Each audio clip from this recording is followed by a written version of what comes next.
नमस्कार दोस्तों। उम्मीद करता हूँ आप सब अच्छे होंगे। लेकिन कल से लगातार आप देख पा रहे होंगे, बहुत लंबे समय से भी देख पा रहे होंगे कि यूपी या किसी भी स्टेट में या केंद्र में लगातार एग्जाम में हो रही धांधली को लेकर लगातार सवाल जवाब होते रहे होंगे।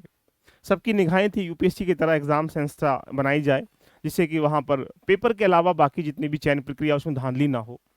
लेकिन फिर भी ये जो आप प्रश्न देख पा रहे हैं पूजा केडकर के द्वारा, ये बड़ी चर्चाओं का विषय बना हुआ है। यूपीएससी में भी हुआ स्कैम। जानते हैं क्या मुद्दा है? 2022 में 821 रैंक मिलती है पूजा केडकर को। और रैंक मिलने के बाद लगातार, जैसा जान सकते हैं, यूपीएससी में पहले प्रीलिम्स, फिर मेंस, फिर इंटरव्यू। इस इंटरव्यू के बाद आपका एक मेडिकल टेस्ट होता है, उससे गुजरना होता है। उस मेडिकल टेस्ट में भी आप कहीं ना कहीं जिस पोस्ट के लिए एलिजिबल या आप प्रेफरेंस के रूप में भरे हैं, उसकी सारे मेडिकल टेस्ट किए जाते हैं। उसके उपरांत ट्रेनिंग होती है, और ट्रेनिंग होने के बाद जब जाके आपको सर्विस मिलता है, तो महाराष्ट्र कैडर की ये आईएएस ऑफिसर हैं। क्या मुद्दा है, कैसे मुद्दा है, सारी चीज़ें हम जानने का प्रयास करते हैं। जैसे ही आप ये इंटरव्यू होता है इनका, प्रीलिम्स मेंस सब होने के बाद, फिर इनको ट्रेनिंग होने के बाद यहाँ पर एक प्रकार से सहायक कलेक्टर के रूप में यहाँ पर पुणे में इनके अपॉइंट किया जाता है।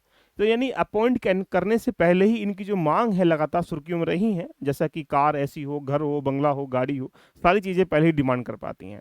यानी कुल मिला के ये जब ऑफिस में जाती हैं तो यहाँ पर किसी अपने कह सकते हैं कि बड़े ऑफिस अधिकारी का जो कार्यालय है, यानी कह सकते हैं ऑफिस है, उसको भी हड़प लेती हैं। मुद्दा ये नहीं है, मुद्दा ये है कि इनका चयन कैसे किया, इसके बारे में जानने का प्रयास करते हैं। यानी कुल मिला के 2022 में 821 रैंक मिलने के बाद भी प्रॉपर आईएएस मिलना, आप जानते होंगे कि यूपीएससी में अलग अलग कैटेगरी के हिसाब से संभव है 350 400 तक लास्ट देखा जाए तो आईएएस मिल जाता है। जैसे जनरल में 100 के आसपास तक मिलेगा। कुल मिला के हम ये कह सकते हैं कि चार, लेकिन फिर भी ये एमडी, मतलब एमडी का मतलब है कि एक प्रकार से मल्टीपल, यानी कह सकते हैं कि ये विकलांगता का सर्टिफिकेट लगाकर ये आईएएस बन जाती है। यानी 821 रैंक होने के बाद भी यहाँ पर इसको एक प्रकार से कह सकते हैं आईएएस इनको मिल जाता है। मुद्दा क्या है? मुद्दा ये है कि अगर आप इनकी लगातार छानबीन करेंगे, देखेंगे, क्योंकि ये सुर्खियों में आने के बाद हर किसी की जिज्ञासा बढ़ रही है कि देखा जाए कि कैसे सिलेक्शन हुआ। तो प्रीलिम्स मेंस होने के बाद जैसे ही आप इंटरव्यू में जाएंगे, इंटरव्यू से पहले आप डिफरेंट डिफरेंट संस्थानों में अपना एक मॉक टेस्ट देना स्टार्टिंग करेंगे। तो एक प्रतिष्ठित संस्थान के माध्यम से प्राप्त भी हुआ है कि ये एक पहले से, मतलब कह सकते हैं डॉक्टर हैं, यानी एमबीबीएस करे हुए हैं। तो कुल मिला के ये मैटर नहीं बनता, मैटर ये बनता है कि एक सिविल सर्वेंट, यानी कैसे सिविल सेवक की एक बेटी है, और वो रिटायर्ड होने के बाद वो आम चुनावी, कह सकते हैं चुनाव भी लड़े हैं।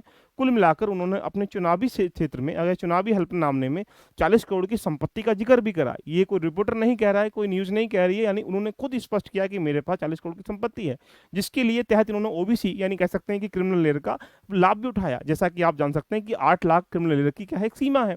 तो यहाँ पहली बात तो एक विकलांगता, दूसरी बात क्रिमिनल लेयर। अब मुद्दा निकल के आता है कि क्या देखेगा। जैसे ही इनका प्रीलिम्स मेंस इंटरव्यू होता है तो उसके बाद मेडिकल टेस्ट के लिए लगभग 6 टाइम इनको बुलाया जाता है। जब 6 टाइम्स इनको बुलाया जाता है, तो पहली बार इन्होंने, देखा जाए इंटरव्यू मेडिकल के लिए, लगभग 2022 में इनका मेडिकल हुआ, 22 अप्रैल की घटना है। तो वहां पर इन्होंने कोरोना का बहाना बनाकर या जैसे भी कोरोना का कहकर यहाँ पर मेडिकल नहीं जाती हैं। उसके बाद लगातार एम्स के द्वारा रिपोर्ट भेजी गई, यानी एम्स के द्वारा इनको रिकॉल की गई, यानी लगातार 6 टाइम इनको रिकॉल किया गया। अंततः 26 अगस्त में जाने के बाद ये रिपोर्ट के लिए पहुंचती हैं, लेकिन जो इनका विकलांगता का एक सर्टिफिकेट था उसको प्रमाणित करने के लिए एमआरआई नहीं कराती हैं। कुल मिला के एक प्रकार से इनकार कर दिया गया। अंततः ये एमआरआई जो है बाहर से कराकर ये अपनी रिपोर्ट को यूपीएससी को सौंप देती हैं।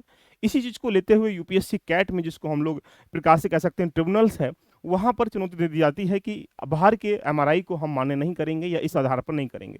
फिर भी ये मैटर जो है 23 फरवरी 2023 की घटना के सापेक्ष में जो हमारे पास है कि अवैध स्वीकार कर जाता है कि इसको अमान्य नहीं किया जाएगा, मेडिकल टेस्ट एम्स के माध्यम से ही कराया जाएगा। लेकिन अंततः क्या होता है, इसके बाद उपरांत ऑटोमेटिकली एमआरआई वो स्वीकार कर ली जाती है, और एमआरआई जैसे ही स्वीकार कर ली जाती है तो एक प्रकार से कह सकते हैं इनको आईएएस प्रॉपर मिलके इनको कैडर मिल जाता है। मुद्दा ये नहीं है। मुद्दा ये है कि अगर कैट पहले उस एमआरआई को अस्वीकार कर रही है, बाद में उस एमआरआई को स्वीकार कर रही है, यानी इसके पीछे कोई ऐसे व्यक्ति का या ऐसा किसी प्रतिष्ठित तरीके का होना का बहुत लाजमी है। तो यानी एक प्रकार से कह सकते हैं कि मुद्दा यही है कि अभी किस प्रकार से जो पूजा केडकर हैं, इन्होंने अपने विकलांगता का सर्टिफिकेट कंप्लीटली 6 टाइम्स रिमाइंड करने के बाद भी मेडिकल टेस्ट ना करा पाना, उसके बाद बाहर से एमआरआई कराकर उसके बाद यूपीएससी में सौंपना, उसके बाद कैट के द्वारा अवैध किया जाना, और अवैध के बाद उसको वैध किया जाना, और वैध के बाद जब प्रॉपर रूप में आईएएस मिल पाना, ये छोटा मोटा काम तो नहीं हो सकता। कोई सामान्य व्यक्ति तो नहीं करेगा। इसके पीछे हो सकता है कि राजनीतिक या प्रशासनिक किसी तरह की गतिविधि हो रही होंगी। मुद्दा ये नहीं है। अगर हम बात करेंगे क्रिमिनल लेयर की सर्टिफिकेट की, तो ओबीसी के माध्यम से उन्हें अपॉइंट किया गया। अगर आप मानते हैं या जानते हैं, देखते हैं, तो 40 करोड़ की संपत्ति जो जिनके पिताजी ये हल्फननामे में कह रहे हैं चुनाव लड़ते समय की 40 करोड़ संपत्ति के मालिक हैं, तो इसके अलावा 110 एकड़ जमीन, गाड़ी, बंगला, सोना, चांदी, ये सब तो अलग है। तो कुल मिला के ये हम कह सकते हैं कि अभी हाल ही में चर्चाओं का विषय बना हुआ है। तो मैटर ये है कि यूपीएससी में इतना बड़ी घटना होने के बाद भी हम ये नहीं समझ पाए कि ये गतिविधि हुई कैसे।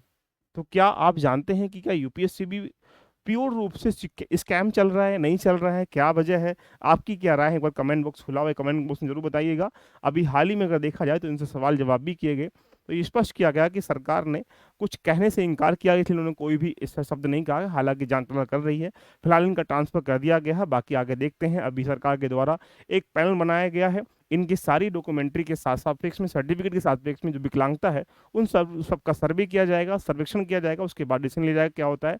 मुद्दा ये है कि इतनी बड़ी घटना को अंजाम देने के पीछे कौन व्यक्ति है, किस तरह गतिविधि हो रही है, जिससे कि जो तैयारी कर रहे हैं बेचारे बच्चे, उनके सपनों का जो बोझ है कहीं ना कहीं इन चीज़ों को देखकर वो टूट जाता है।